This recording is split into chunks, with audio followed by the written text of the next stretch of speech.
स्वागत है आप सभी लोगों का हिरण्य संहिता के व्यवहारिक सत्र में। आज जो विषय है वो प्रत्याहार का स्वरूप। हिरण्य संहिता में प्रत्याहार एक अलग ही चैप्टर है। बहुत ही कम श्लोकों में प्रत्याहार का वर्णन किया हुआ है महर्षि हिरण्य ने। प्रत्याहार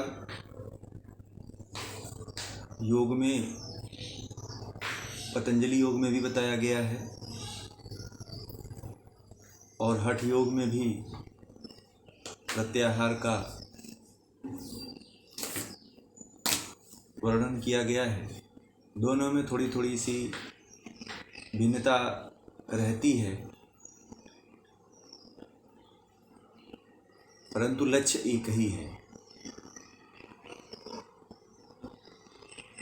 ये घेरंड में षटकर्म, आसन, मुद्रा, प्रत्याहार, इस तरह से ये जो क्रम चल रहा है, शायद ऐसा क्रम योग में नहीं है। योग का जो क्रम है वो यम, नियम, आसन, प्राणायाम, उसके बाद प्रत्याहार है। इसमें पहले ही प्रत्याहार है, उसके बाद प्राणायाम है। शायद ऐसा लगता है कि जो प्राणायाम का महर्षि हिरण्य ने अभ्यास बताया है वो काफ़ी श्रेष्ठ है, क्योंकि जो स्टेप है वो मुद्राओं के बाद आ रहा है, प्रत्याहार के बाद आ रहा है। इस तरह से अलग अलग योगविदों का अलग अलग अपना अपना मत रहा है, अपना अपना अनुभूति रही है। सभी की योग में जो अनुभूतियाँ होती हैं वो अलग अलग ही होती है। किसी भी साधक की अनुभूति एक तरह की नहीं होती है। अनुभूत उस आत्मा को ही करता है, अलग अलग स्तर से करता है। जैसे ईश्वर की कृपा होती है, जिस तरह से ईश्वर का आशीर्वाद होता है और जैसा उसका ज्ञान होता है, जैसा उसका विवेक होता है, जैसा साधक का अभ्यास होता है, उसी के अनुसार वो सिद्धियों को प्राप्त करके साधना के स्तर को एक एक स्टेप वाइज स्टेप प्राप्त करता है। इसी तरह महर्षि हिरण्य ने भी हठ योग की साधना किए और अपने शिष्य राजा चंड कपाली को वो ज्ञान दे रहे हैं। अगले पड़ाव में जो है महर्षि हिरण्य जो है राजा चंड कपाली को प्रत्याहार की शिक्षा दे रहे हैं। प्रत्याहार का अर्थ और आशय आप पीछे पढ़ चुके हैं कि प्रत्याहार का जो आशय होता है वो धीरता से है। प्रत्याहार का अर्थ जो है धैर्यता से यहाँ पे लिया गया है। योग में जो अर्थ है उसका थोड़ा सा इससे भिन्न है। यहाँ पे जो इसका अर्थ लिया गया है वो धैर्यता से लिया गया है, धीरता से लिया गया है। इंद्रियों का इसमें जो है हिरण्य संहिता में इंद्रियों के माध्यम से मन को नियंत्रित करने की क्रिया को ही, करने की प्रक्रिया को ही प्रत्याहार कहा है। इंद्रियों के माध्यम से मन को नियंत्रित करने की जो क्रिया है, प्रक्रिया है, उसे ही प्रत्याहार कहते हैं। आगे श्लोकों में जो इसकी वास्तविक परिभाषा महर्षि हिरण्य ने बताई है उसको जानेंगे। प्रत्याहार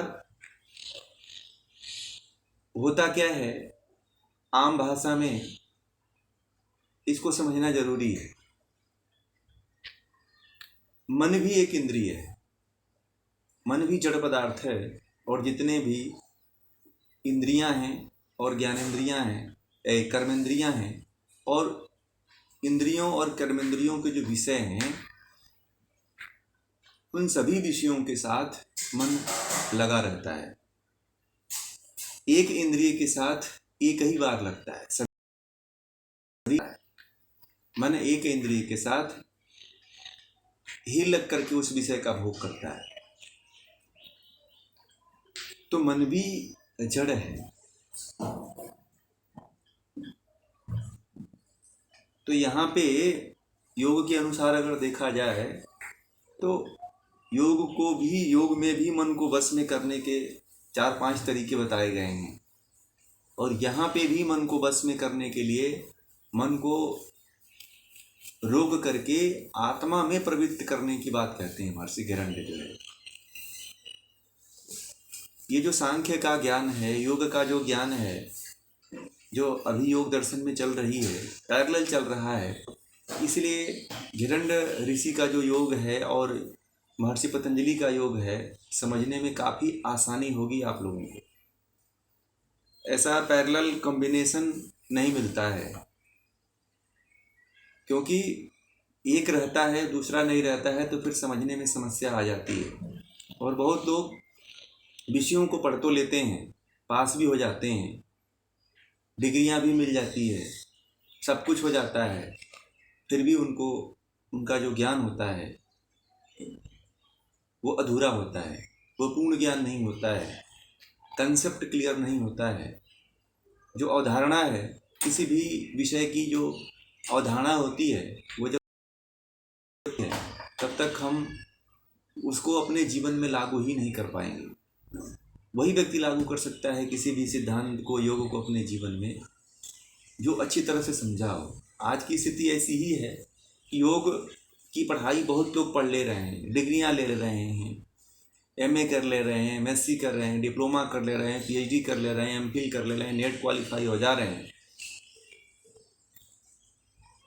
परंतु वो योग के वास्तविक सिद्धांत को समझ नहीं पा रहे हैं। जब वास्तविक सिद्धांत को नहीं समझ पाते हैं तो अपने जीवन में इसको लागू भी नहीं कर पाते हैं, और लागू नहीं कर पाते हैं तो फिर गलत रास्तों का चुनाव करते हैं और इस विद्या को, योग के अत्यंत गोपनीय रहस्यमय विद्या को भी बर्बाद करने पे लग जाते हैं। और आज यही हो रहा है। तो प्रत्याहार है, आज हम अपने मुख्य विषय पर आते हैं कि प्रत्याहार क्या है। प्रत्याहार में बहुत ज़्यादा उन्होंने नहीं बताया, लगभग 5 श्लोक उन्होंने प्रत्याहार के लिए बताया है। तो अभी हम अपने विषय पर आते हैं और श्लोकों के माध्यम से प्रत्याहार को जानते हैं कि महर्षि घेरंड ने प्रत्याहार के बारे में क्या बताया है। तो पहले श्लोकों को पढ़ेंगे, उसके बाद इसके अर्थ को जानेंगे। अथातः संप्रवक्ष्यामि प्रत्याहारमुत्तमं यस्य विज्ञानमात्रेण कामादिरिरि पुनासनं यतो यतो निश्चरति मनश्चञ्चलमस्थिरं ततस्तो नियम्यै तदात्मनैव वशं नयेत्। पुरस्कारं तिरस्कारं शुश्रूषा अव्ययं वा भयानकं मनस्तमानि यन्मयित तदान्मन एव वशं नयेत्। सुगंधे वापि दुर्गंधो मनोघ्राणेषु जायते तस्मात् प्रत्याहारे देत तदमात्मनैव वशं नयेत्। मधुर अम्ल तिक्तादिरसं गतं यदा मनः तस्मात् हारेदेत दात्मन्येव वशं नयेत्। ये प्रत्याहार के 5 श्लोक हैं। इसमें प्रत्याहार को भी परिभाषित किया हुआ है, प्रत्याहार से क्या क्या लाभ होते हैं और कहाँ कहाँ से इंद्रियां जो हैं अपने विषयों की तरफ भटक जाती हैं, वहाँ से हटा करके आत्मा में बस करने की बात महर्षि घेरंड कह रहे हैं। तो इसके पहले इस श्लोक को लेंगे। तो अथातः संप्रवक्ष्यामि प्रत्याहारमुत्तमं, कह रहे हैं महर्षि घेरंड की हे चंड, महर्षि घेरंड कह रहे हैं कि हे चंड, अब प्रत्याहार का वर्णन करता हूँ। पीछे तो तुमने पढ़ लिया, जान लिया, समझ लिया, अब प्रत्याहार का वर्णन करता हूँ। करें कि जिसके करने से यस्य विज्ञान मात्रेण कामादि रिपुनाशनम, जिसके करने से काम, क्रोध, लोभ, मोह, मद, मात्सर्य आदि शत्रुओं का नाश हो जाता है। इंद्रियां इन्हीं काम आदि, जो काम, क्रोध, मद, मोह, लोभ, मात्सर्य जो है, इन्हीं के कारण जो है इंद्रियां जो है, मन जो है आत्मा की तरफ नहीं आता है। इन्हीं के कारण जो है मन बस में नहीं हो पाता। इसलिए सबसे पहले महर्षि हिरण्यचंड से कह रहे हैं कि हे चंड, अब प्रत्याहार का वर्णन करता हूं, जिसके करने से काम, क्रोध, लोभ, मोह, ईर्ष्या, मद, मात्सर्य, ये जो शत्रु हैं, इनका नाश हो जाता है। अब ये चीज समझने वाली है कि काम क्या है। काम के बारे में सभी जानते हैं। पुरुषार्थ चतुष्टय में भी काम को बताया है। तो काम का मतलब केवल शारीरिक भोग नहीं होता है।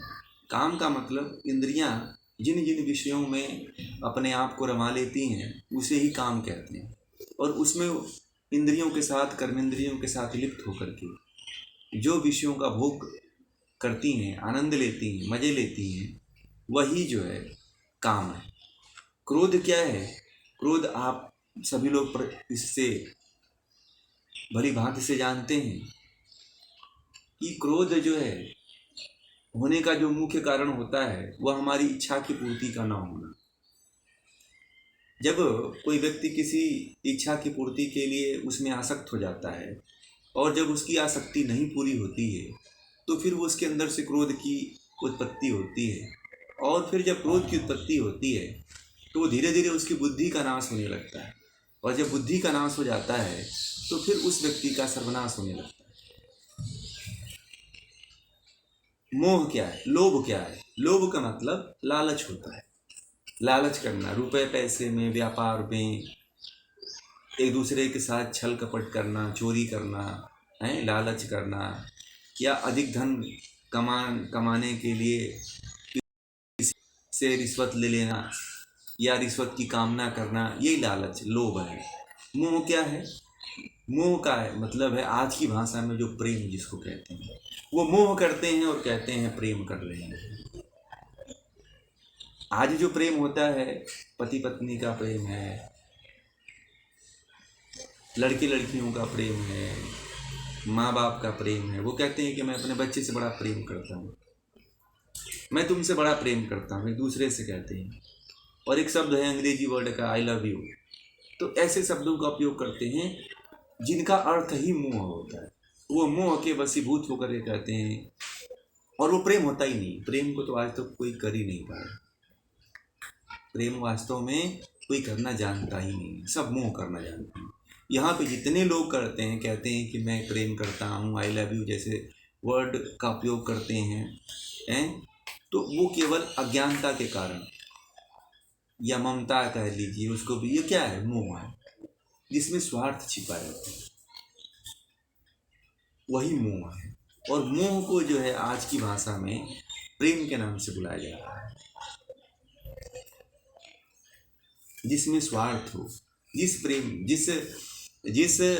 में, जिस प्यार में कुछ स्वार्थ छिपा हो, वह मोह है।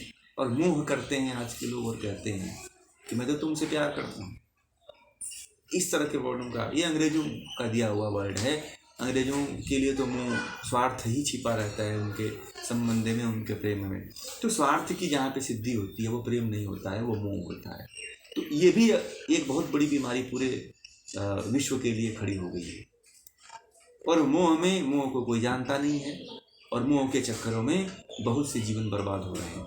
आज लड़कियां जो है मोह के चक्करों में ऐसे गलत चुनाव कर लेती हैं कि फिर उनका नर्क उनके साथ जो है बहुत बुरी समस्याएं खड़ी हो जाए। लव जिहाद देख लीजिए, उसमें कितनी लड़कियां फंसाई जा रही हैं, और फिर उनको ले जा करके या तो बेच देते हैं, या तो मार देते हैं, या तो गला काट देते हैं, फिर हाथ काट देते हैं। अभी कल की न्यूज़ एक आई तो इस तरह से ये जो मोह है, जो प्रेम का वास्तविक स्वरूप नहीं है। मोह मोह को मोह कहा जाए तो अच्छा रहेगा। जो आजकल जितने लोग करते हैं और कहते हैं ना कि मैं प्रेम करता हूँ, मैं प्यार करता हूँ, तो उसे बोलिए तुम प्रेम और प्यार कोई नहीं, सब बकवास की बात है। ये सब मोह करते हो तुम, केवल स्वार्थ के लिए तुम। प्रेम जो होता है वो प्रेम तो परमात्मा से ही हो सकता है, प्रेम तो ईश्वर से हो सकता है, इसमें कोई स्वार्थ न हो। अब बिना स्वार्थ का कोई किसी से संपर्क ही नहीं करता। कह दो भैया कि चलो तुम इसी से बिना स्वार्थ का प्रेम करो, तो अरे आदमी एक बार दो बार बात करेगा, तीसरी बार तो फिर आपके तो देखेगा नहीं। स्वार्थ, बिना स्वार्थ का किसी से कह दीजिए कि मुझे प्रेम कर लो, कोई नहीं करेगा। ये प्रेम है, और वो निस्वार्थ भाव से जो उत्कट प्रेम होता है, उत्कट लगन होती है, वही प्रेम होता है। ये तो सब मोह करते हैं, जितनी बातें करते हैं, जितने भी संबंध है यहाँ पे, जितने भी भाई बहन का, माता पिता का, जितने भी संबंध है, सब स्वार्थ के वशीभूत है। माँ बाप ये चाहते हैं कि मैं बच्चों को प्रेम लाड पाल से इसलिए पाल लूँ कि मेरी स्थिति जब बुरी होगी तो मेरी सेवा करेंगे। लड़का ये चाहता है कि माँ बाप की मैं सेवा करूँ, माँ बाप को देखभाल करूँ, मुझे रुपए पैसे मिलेंगे जिससे मैं आगे का कार्य कर सकूँ। सब मुंह में है, काम चल रहा है, और उसको लोग प्रेम कह देते हैं। पति पत्नी का है कि एक दूसरे से केवल सुख भोग लेना, इसलिए वो कह देते हैं कि आई लव यू जैसे शब्द, मैं तुमसे प्यार करता हूँ, और इस तरह की बातें कह देते हैं। वो नीरा पूरा स्वार्थ है, केवल शारीरिक भोग के लिए वो ऐसे ऐसे शब्दों को जोड़ लिया गया है। तो वो मुंह करता है। आज का कोई भी व्यक्ति जो है, एक आध % या आधा % लोग जो है प्रेम करते होंगे, नहीं तो 99.8% लोग जो है मोह करते हैं, और मोह के वशीभूत होकर के एक दूसरे से जुड़े हुए हैं। हर कोई चाहता है मोह के लिए ही जुड़ा रहेगा, स्वार्थ के लिए। जहाँ पे स्वार्थ होता है वहाँ पे प्रेम नहीं होता है, और सब कुछ स्वार्थ से। आप देख लीजिए, किसी भी रिश्ते को उठा करके देखिए, वहाँ उस रिश्ते में कहीं ना कहीं स्वार्थ है। जब जहाँ स्वार्थ आ जाता है वहाँ मोह आ जाता है। मद क्या है? नशा, शराब के नशे, शराब नशे, पागलपन। तो हमेशा नशे में रहता हो। नशा मतलब केवल शराब का नशा नहीं, विषय के भोगों का नशा। कोई काम में एकदम लिप्त रहना चाहता है तो वो भी एक नशा है। कोई खाने में पूरा लगा रहता है तो वो भी एक नशा है। कोई नाचने में लगा रहता है, नाचने में इंटरेस्ट आता है तो वो भी नशा है। कोई गाना गाने में इंटरेस्ट लेता है तो वो भी नशा है। तो ये जो मद है, इन मदों से जब तक व्यक्ति नहीं निकलता है, इनको नहीं समझता है, तो फिर निकल ही नहीं पाता है। अब लोग क्या कहते हैं, उसको एक शब्द दे दिया गया है, हॉबीज। हॉबीज शब्द दे करके हमारे अंदर वो बैठा दिया गया। जो मद है, मद को हमारे अंदर हॉबीज नामक शब्द को डाल करके ऐसा बैठा दिया गया है कि व्यक्ति उसे निकल ही नहीं पाता है। लोग जब जाते हैं अपने उसमें क्या बोलते हैं, किसी से बायोडाटा अपना दो, तो बायोडाटा में लिखता है हॉबीज, अपने मद को लिख देता है, अपने नशे को लिख देता है। मद मतलब नशा, हॉबीज मतलब नशा। ये नशा है, उस नशा से व्यक्ति छूट नहीं पाता है, और माँ बाप से और सबसे ये कहता है कि मेरी हॉबी है, डांस करना मेरी हॉबी है, गाली देना मेरी हॉबी है, काम भोग में लगे रहना मेरी हॉबी है। तो गलत चीज को भी हॉबी का नाम दे करके, यानी कि मद को भी अच्छा वर्ड दे करके उसको लोग जो है आगे बढ़ा रहे हैं। तो ये मद है, इन मदों से निकलने की आवश्यकता है। किसी भी क्रिया के द्वारा, किसी भी जो आपके अंदर जो क्या होती है, वो उसको आदत है, आदत जो होती है, जो आदत होती है उसमें लिप्त नहीं होना चाहिए, नहीं तो मद का रूप ले लेती है। और मद का इतना रूप ले लेती है कि फिर उसमें उतना भोग करने लगती है कि पूरा जीवन उसका भोग में ही व्यतीत होने लगता है। फिर मात्सर्य जो होता है, ईर्ष्या, डाह, किसी के उन्नति को देख करके मन में जो जलन होता है वह है ईर्ष्या, मात्सर्य है। मात्सर्य का भाव हर व्यक्ति के अंदर आ जाता है। कोई व्यक्ति है, कोई अच्छा कुछ बता रहा है, कुछ अच्छा वाला जो व्यक्ति है वो उसे जलने लगता है, उसे घृणा करने लगता है। तो ये मात्सर्य का भाव है, ईर्ष्या का भाव। हर व्यक्ति के अंदर ईर्ष्या का भाव है, मगर ईर्ष्या को दबा करके क्या करता है, उसके साथ धोखा करता है।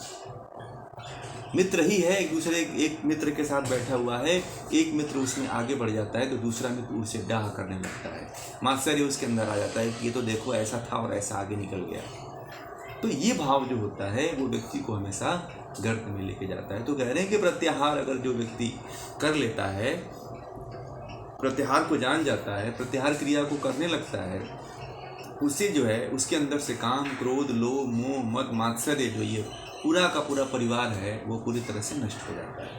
पहले सूत्र में कह रहे हैं। फिर कह रहे हैं महर्षि पतंजलि अगले सूत्र में, अगले श्लोक में कि यतो यतो निश्चरति मन चंचलम स्थिरम। धीरे धीरे क्या कह रहे हैं कि धीरे धीरे जहाँ जहाँ मन जाए, कह रहे हैं कि जहाँ जहाँ, यानी कि यतो यतो मतलब जहाँ जहाँ मन चंचल मन जहाँ जहाँ विचरण करे, चंचल मन जहाँ जहाँ विचरण करे वहाँ वहाँ से लौटाकर आत्मा के वश में करो। हे चंड, ये जो चंचल मन है ना, ये जहाँ जहाँ भी विचरण करता है, लोभ में, मद में, काम में, क्रोध में, ईर्ष्या में, जहाँ जहाँ भी जाता है, इसको वहाँ से लौटा करके और इसको अपने आत्मा में वश करो। आत्मा में वश मतलब आत्मा को जानने में लगाओ, आत्मा को पहचानने में लगाओ, ऐसा कह रहे हैं। फिर अगले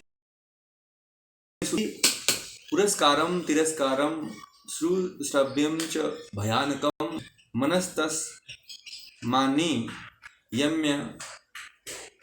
यमैत तदात्मनैव वशम नयति। यानी कि कह रहे हैं कि पुरस्कार तिरस्कार सुनने में सुखद, सुश्रव्यम सुनने में सुखद, सुनने में अरुचिकर यानी कि नहीं सुखद है, वचनों से मन को हटाकर आत्मा में भी लाओ। कुछ लोग होते हैं क्या करते हैं, अच्छा कोई उनके बारे में प्रशंसा करने लगते हैं, कोई करता है किसी के बारे में तो बड़ी ही सावधानी से, बड़ी ही प्रेम पूर्वक उसको सुनना चाहता है, प्रशंसा हो रही है। तो फिर जब जहाँ पे व्यक्ति की प्रशंसा, उसका मन चला जाता है और इतना आगे तक चला जाता है और इतना आगे तक लिप्त हो जाता है कि फिर उससे व्यक्ति छूट नहीं पाता है, फिर उसमें इतना गहराइयों में चला जाता है। फिर कह रहा है कि अगर कोई अरुचिकर कोई बात बोल दे किसी को, कोई व्यक्ति है, मान लीजिए आप हैं, आप में से कोई घर का सदस्य आपका है, आपको कोई उल्टा थोड़ा सा कड़वा बोल दिया, थोड़ा अच्छी बातें नहीं बोला तो आपको अरुचिकर लग जाता है और फिर आपके अंदर एक क्रोध उत्पन्न हो जाता है, ये कैसे बोल दिया, ये मुझे क्यों बोला, मैं तो ऐसा हूँ नहीं, ये मेरे बारे में ऐसा बोल क्यों दिया। तो फिर उससे द्वंद्व प्रारंभ हो जाता है और उससे कहीं ना कहीं किसी न किसी माध्यम से उसको प्रताड़ित करने के लिए, प्रतिशोध लेने के लिए कहीं ना कहीं उससे उलझा ही रहता है और पूरा दिन, पूरी रात, कई दिनों तक लोग लगे रहते हैं कि इसे एक दिन समझाना है, इसको एक दिन सबक सिखाना है, क्योंकि इसने जो है मुझे ऐसा बोला था या इसने मुझे ऐसी बोली थी। तो इस तरह के जो वचन हैं, कह रहे हैं कि जो सुखद वचन हैं, उन जो वचन हैं जो कोई बोल देता है आपको, वहाँ से मन को हटा लो, उसमें कुछ नहीं रखा है, ये केवल जो है आपको भटकाने का एक मार्ग है। ये जो है ऐसा मार्ग है जो आपको केवल जो है विषयों की तरफ लिप्त करने वाला है, इसलिए इनके तरफ से मन को हटा लो, इसमें कुछ रखा नहीं है।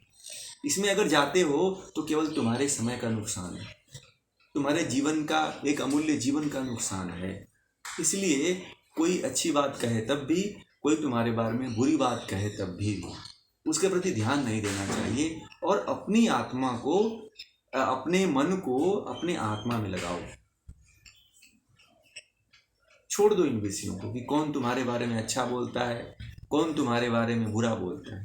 लोग ये सुनते रहते हैं कि हमसे हमारे बारे में बुरा कौन बोल रहा है। पता भी लगवाते हैं कुछ लोग तो एक दूसरे से बोल करके कि घर में सुनते रहना, चाहे तुम आस पड़ोस में इससे पूछना कि मेरे बारे में इसने क्या बोला है। तो इस तरह का जो विचार रखता है, तो फिर आप ये सोचिए कि वो कितना व्यक्ति घिरा होगा इन विषयों में। इसमें कुछ लोग तो मज़ा लेते हैं, कुछ लोगों को मज़ा आता है किसी की बुराई सुनने में, किसी की निंदा करो तो सुनने में मज़ा आता है, फिर कान एकदम खड़े करके सुनते हैं, कहते बस इसको सुनते रहो, मज़ा आता है। तो आजकल क्या है, आजकल बस यही चल रहा है।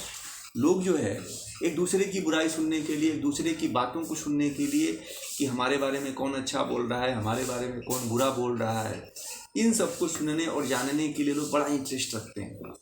और जो इंटरेस्ट रखता है इस तरह का, वो कभी मन को बस में नहीं कर सकता, और ज़्यादा उसकी इंद्रियां भटकेंगी और अधिक विचलित हो जाएंगी, और भी विघटन का मार्ग उसका शुरू हो जाएगा, भटकाव का मार्ग उसका शुरू हो जाएगा।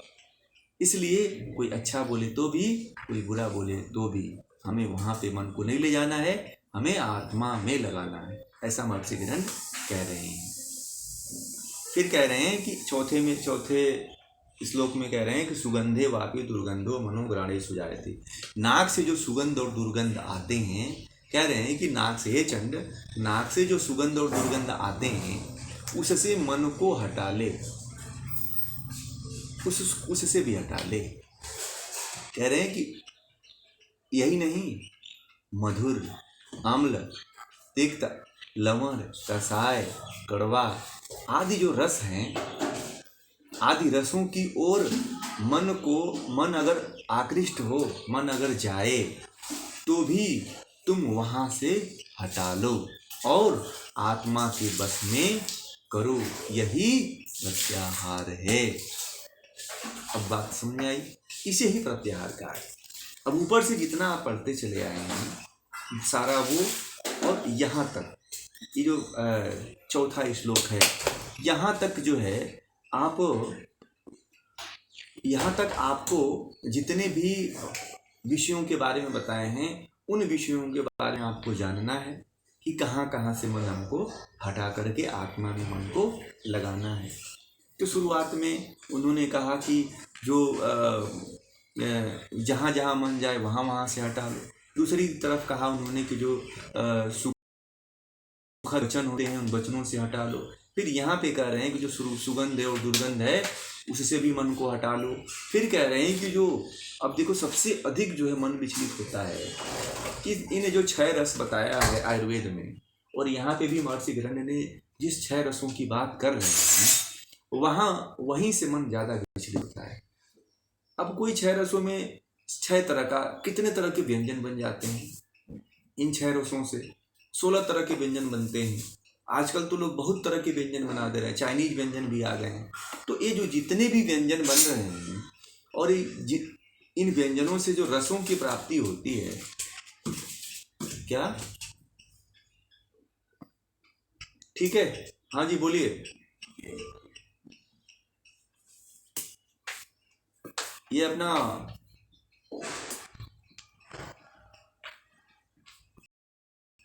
तो जहाँ से जहाँ भी ये जो जितने भी मधुर, अम्ल, लवण, तिक्त, कसाय रस हैं, इन रसों से अपने मन को हटा लो। चाहे सुगंध हो, चाहे फूलों का कितना भी अच्छा सुगंध हो, या परफ्यूम का खूब बढ़िया बढ़िया परफ्यूम हो, ब्रांडेड परफ्यूम की जो सुगंध आती है उससे भी मन को हटा ले। और कोई दुर्गंध हो ना, कचरा हो, दुर्गंध हो, सड़न हो, वहाँ से भी मन को हटा लो, वहाँ भी मत लेके जाओ।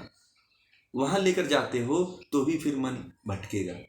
दुर्गंध से व्यक्ति के अंदर कलह उत्पन्न होता है, दुर्गंध से व्यक्ति के अंदर द्वेष उत्पन्न होता है, दुर्गंध से व्यक्ति के अंदर जलन उत्पन्न होती है, उसे भागने का मन करता है और वह शरीर को लेकर भाग जाता है, परंतु मन जो है उस दुर्गंध के ध्यान में ही लगा रहता है। इसलिए दुर्गंध के प्रति भी वहाँ से मन को हटा लेना है। फिर जो सुगंध है, तो सुगंध में तो ऐसे ही मन लग जाता है, तो जहाँ से सुगंध आ रही है वहाँ से भी मन को हटा लो। फिर कह रहे हैं कि सबसे अधिक जिह्वा जो है प्रभावित होती है, इंद्रियां और कर्मेंद्रियां इंद्रियां सबसे अधिक जो प्रभावित होती हैं वो 6 रसों से होती हैं। तो इन 6 रसों से भी अपने मन को हटा लो, और जब मन को हटा लो और उसके बाद और भी जहाँ जहाँ भी जाता है मन, वहाँ से हटा करके कहाँ लगा लो, आत्मा में लगा लो, आत्मा के बस में कर लो। यही जो है प्रत्याहार है। एक चीज बताया था कि आत्मा ही चेतन है, इसलिए बार बार महर्षि हिरण्य जो कह रहे हैं कि आत्मा के बस में कर लो। आत्मा अगर इसको जान गई, आत्मा कंट्रोल अगर करने लग गई, तो फिर समझिए कि तब इंद्रियां जो है बस में हो पाएंगी, नहीं तो नहीं बस में हो पाएंगी।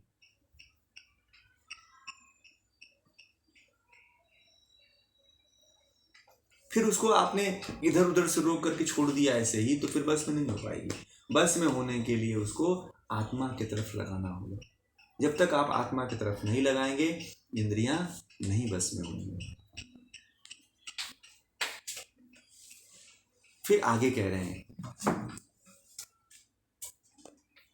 हो गया ये पूरा कंप्लीट हो गया, ये 5 जो श्लोक थे।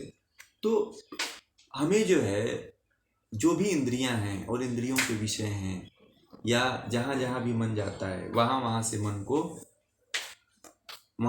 मन को घेर करके, मन को हटा करके, मन को वहाँ से लौटा करके, मन को वहाँ से बुला करके, अच्छे तरह से भी बुरी तरह से भी,